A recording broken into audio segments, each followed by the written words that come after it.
నీకు మీ ఇద్దరికి ఎట్లా అనిపించింది సినిమా? నేను అదే చెప్తాం అనుకున్నా కానీ దాని ముందే నార్మల్ గా బాలయ్య అంటేనే ఫైర్ ఉంటుంది. ఇప్పుడు బాలయ్యతో పాటు తమను కూడా క్రేజీ.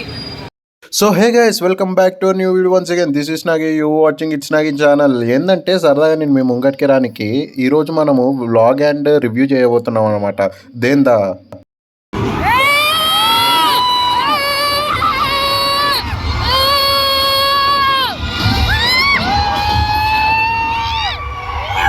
సో చక్కగా ఎట్లాంటి డిలే చేయకుండా డైరెక్ట్ వ్లాగ్లోకి వెళ్ళిపోదాం. సో పొద్దున్నే లేచి టిఫిన్ తినేసి చక్కగా థియేటర్కి అయితే వెళ్ళిపోతుండే. నార్మల్గా మనం బాలయ్య బాబు సినిమా అంటేనే ఆగము, దాంట్లో మళ్ళీ తమన్ మ్యూజిక్ డైరెక్టర్ అంటే ఎట్లా ఆగుతాం చెప్పుకోండి. అందుకే ఫస్ట్ డే సెకండ్ షోనే బుక్ చేసేసిన. నార్మల్గా కాలేజ్ కన్నా లేట్గా బయలుదేరుతామేమో కానీ సినిమా అంటే ఒక గంట ముందే బయలుదేరుతాం, అట్లుంటుంది మనతోని. మ్యాన్ ఆఫ్ మాసెస్ ఎన్టీఆర్ గారు అయితే గాడ్ ఆఫ్ మాసెస్ బాలకృష్ణ గారు. అట్లాంటి బాలకృష్ణ గారి సినిమాకి పేపర్లు చింపుకోకుండా పోతే ఎట్లా, అందుకే రాత్రి మొత్తం కూర్చొని పేపర్లు అయితే చించిన. మొత్తానికి డాకు మహారాజ్ వచ్చేసి వాల్తేరు వీరయ్య తర్వాత వచ్చిన బాబీ గారి సినిమా అన్నమాట. అసలు బాలయ్య బాబు సినిమా అంటేనే ఫైటింగ్లు, డైలాగులు, అట్లాంటి దాంట్లో మ్యూజిక్ తమ్మనిచ్చిండు కాబట్టి చాలా ఎక్కువ హైప్ అయితే క్రియేట్ చేసింది. అయితే మేము పోయే థియేటర్ వచ్చేసి బ్రహ్మరాంబ మల్లికార్జున. అక్కడ బాలయ్య బాబు సినిమా కానీ ఎన్టీఆర్ సినిమా కానీ మాస్ జరుగుతాయి అన్నమాట. సో లాగు లేకుండా చక్కగా థియేటర్ దగ్గర కలుద్దాం. సో నమస్తే నమస్తే నమస్తే గైస్, మొత్తానికి అయితే మనం థియేటర్ దగ్గరికి అయితే వచ్చేసాం. ఇక్కడ చుట్టూ ఉన్న వాళ్ళు మొత్తం వింతగా చూస్తున్నారు, ఎందుకంటే వ్లాగ్ చేస్తున్నాం కాబట్టి. సో అయితే ఏంటంటే ఆల్రెడీ ఒక షో అయితే పడ్డది, ఫ్యాన్స్ ఆల్రెడీ మస్తు హంగామా చేసినట్టున్నారు మల్లికార్జున థియేటర్ దగ్గర. చూస్తూ ఉంటేనే ఆ రచ్చ అర్థమైపోతుంది పేపర్స్. సో ముచ్చట ఏంటంటే మా బామ్మర్ది గారితో నేను ఈ సినిమాకి వచ్చిన. వాడి ఫేవరెట్ హీరో వచ్చేసి బాలకృష్ణ అనమాట. ఈ బాలకృష్ణ ఎమ్మ పాత జనరేషన్ వదులుతలేడు, అట్లనే యంగ్ జనరేషన్ ని కూడా వదులుతాడు. మొత్తం దున్నుడు కదా. ఇంకా బ్యానర్ మీద మా బామ్మర్ది గారు బాలయ్యని చూసినమ్మటే అస్సలు ఆగుతలేదు, ఫుల్ సపోర్ట్ చేసిండే. నార్మల్గా థియేటర్లో పేపర్లు చూస్తాం కానీ ఇక్కడ మొత్తం బాలయ్య సినిమా కదా, మొత్తం థియేటర్ బయట ఎంట్రన్స్లో మొత్తం పేపర్ ఉంది. సో ఈ బ్రహ్మరాంబ మల్లికార్జున థియేటర్ వచ్చేసి కాంబినేషన్ థియేటర్ అనమాట. ఇటు సైడ్ మల్లికార్జున ఉంటే అగో అటు సైడ్ మన కళ్ళ ముందు కనిపించేది వచ్చేసి బ్రహ్మరాంబ. అటు సైడ్ వచ్చేసి గేమ్ చేంజర్ ఆడుతూ ఉంటే ఇటు సైడ్ వచ్చి బాలయ్య బాబు సై అంటే సై అన్నట్టు ఉంటుండే ఇద్దరు. సో షో టైం అయితే స్టార్ట్ అయింది, 2 నిమిషాలలో కలుద్దాం మనం. ఓకే, సీదా చక్కగా థియేటర్ లోపలికి అయితే వచ్చేసినాం.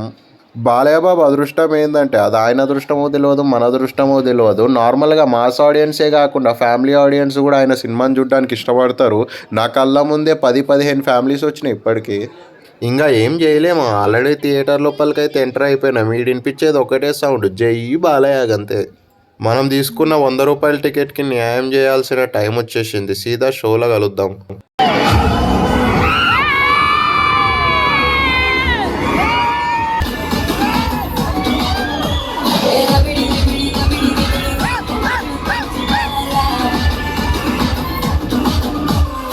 సో అదన్న మొత్తానికైతే సినిమా అయితే అయిపోయింది. వెనకాల రన్ అయ్యే క్లిప్ వచ్చేసి ఇంటర్వెల్ అనమాట, క్లైమాక్స్ అయితే కాదు. నేను తీసిన వీడియోస్కి మొబైల్ అప్పటికే 20%కి వచ్చేసింది ఛార్జింగ్, అందుకే దాంట్లో తీసేసిన. కెమెరా మీకు ల్యాగ్ అవుతున్నట్టు కూడా అనిపిస్తుంది కరెక్ట్గా అబ్జర్వ్ చేస్తే. సో ల్యాగ్ లేకుండా మనం ఏం చేద్దామంటే సీదా రివ్యూకి అయితే వెళ్ళిపోదాం. నేనైతే ఒక్కరినే రాలేదు, ముగ్గురం కలిసి వచ్చినాము. నా రివ్యూ తెలుసుకునే ముందు వాళ్ళ రివ్యూ చూడండి. మీ ఇద్దరికి ఎట్లా అనిపించింది సినిమా?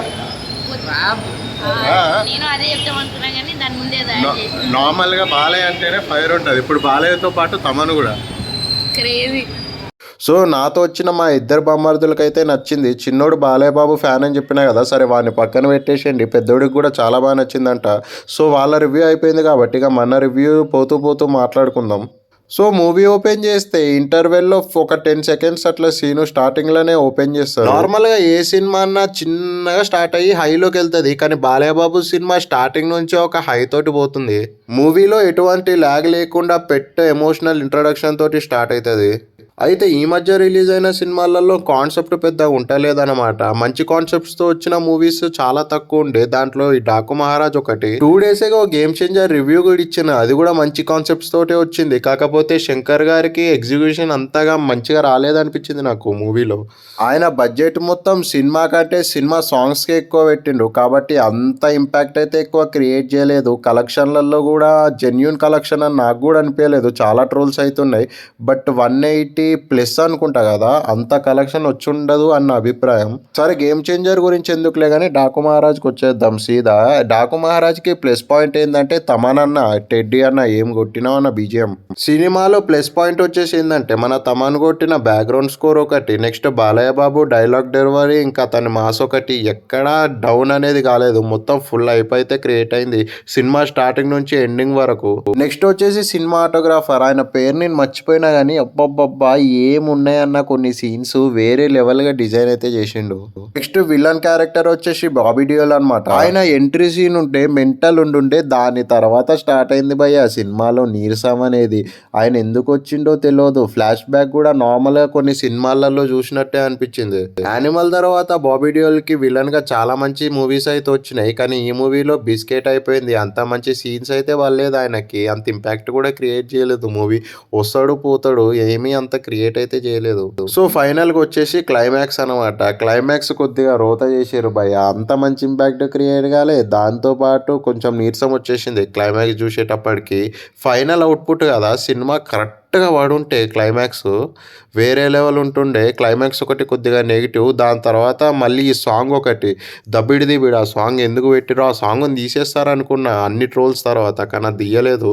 సో ఓవరాల్గా మూవీ వచ్చేసి బాగుంది, యావరేజ్ కాదు ఎబో యావరేజ్, ఇంకా బాగానే ఉంది. సినిమా గురించి చెప్పాలంటే 10కి రేటింగ్ పెడితే నేను ఇచ్చే రేటింగ్, అంటే ఇది నా పర్సనల్ ఒపీనియన్, మీ పర్సనల్ మీ మైండ్లో ఎట్లుందో ఆ విజనరీలో చూస్తారు కాబట్టి మీకు అలా ఉంటుంది. నా పర్సనల్ ఒపీనియన్ వచ్చేసి మూవీకి 10కి ఒక 6.5 లేకపోతే 7 అట్లా ఇవ్వచ్చు. బాలయ్య బాబు యాక్టింగ్కి 5/5 ఇవ్వచ్చు, ఎక్కడ తగ్గడు. ప్రతి సినిమాలో ఎలా ఉంటుందో దీంట్లో కూడా సేమ్ ఉంది. సో మ్యూజిక్ విషయానికి వచ్చేస్తే మన తమన్ కొట్టింది, దాని గురించి ఆల్రెడీ మీకు తెలిసిందే. నేను వెళ్ళే ముందు కూడా చెప్పిన సినిమా చూడడానికి మంచి హైప్ ఉందని. సినిమా చూసిన తర్వాత అదే హైప్తో బయటకు వస్తారు కానీ అరే ఏందిరా భయ్ అని అయితే నెత్తి పట్టుకొని బయటకు రారు. అంత బాగుంది. మ్యూజిక్, మూవీకి movie, Balayya Babu mice డైలాగులతో mass dialogue, సినిమాలో కాన్సెప్ట్ అన్నీ ఉన్నాయి. కాబట్టి ఈ సినిమా మస్ట్ వాచ్. థియేటర్లో మిస్ అయితే ఓటీటీలో చూడొచ్చు, కానీ బాలయ్య బాబుని పెద్ద స్క్రీన్లో చూసే కిక్కే వేరు. కాబట్టి ఇదే అన్న నెగిటివ్ విషయాలంటే కొద్దిగా రొటీన్ స్టోరీ అనిపించింది, కానీ అదే రొటీన్ స్టోరీ బాలయ్య బాబు తీస్తే కొద్దిగా డిఫరెంట్ ఎగ్జిక్యూషన్ ఉంది కాబట్టి మీరు మూవీని చూడొచ్చు. సో ఇదే ఈ రోజుకి video. Hope you guys enjoyed my review and vlog అని అనుకుంటున్నా. ఇప్పటి వరకు వీడియో చూస్తున్న వాళ్ళు ఎవరు సబ్స్క్రైబ్ చేసుకోకపోతే జరంతా సబ్స్క్రైబ్ చేసుకోండి. అట్లనే నెక్స్ట్ వీడియోలో కలుద్దాం. నెక్స్ట్ ఏం సినిమా ఉంది, సంక్రాంతికి వస్తున్నాం ఉంది కదా, సో దాంట్లో కలుద్దాం కుదిరితే.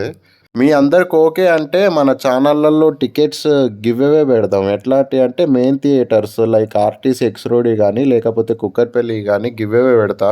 దాంట్లో కొన్ని టర్మ్స్ అండ్ కండిషన్స్ పెడతా. అవునా, అందరూ సబ్స్క్రైబ్ చేసుకొని ఉంచుకోండి. నోటిఫికేషన్ ఎమ్మటే వచ్చింది అనుకో గివ్ అవేలో ఫాస్ట్ ఎంట్రీ ఉంటుంది. సో నేను దాన్ని బట్టి ఫాస్ట్గా ఎంట్రీ ఇచ్చిన వాళ్ళకే మ్యాక్సిమం టికెట్ ఇచ్చేస్తా కాబట్టి you guys can take it. అయితే బాయ్ అందరికీ, ఇంతటితో నేను సెలవు తీసుకుంటున్నా. జై హింద్.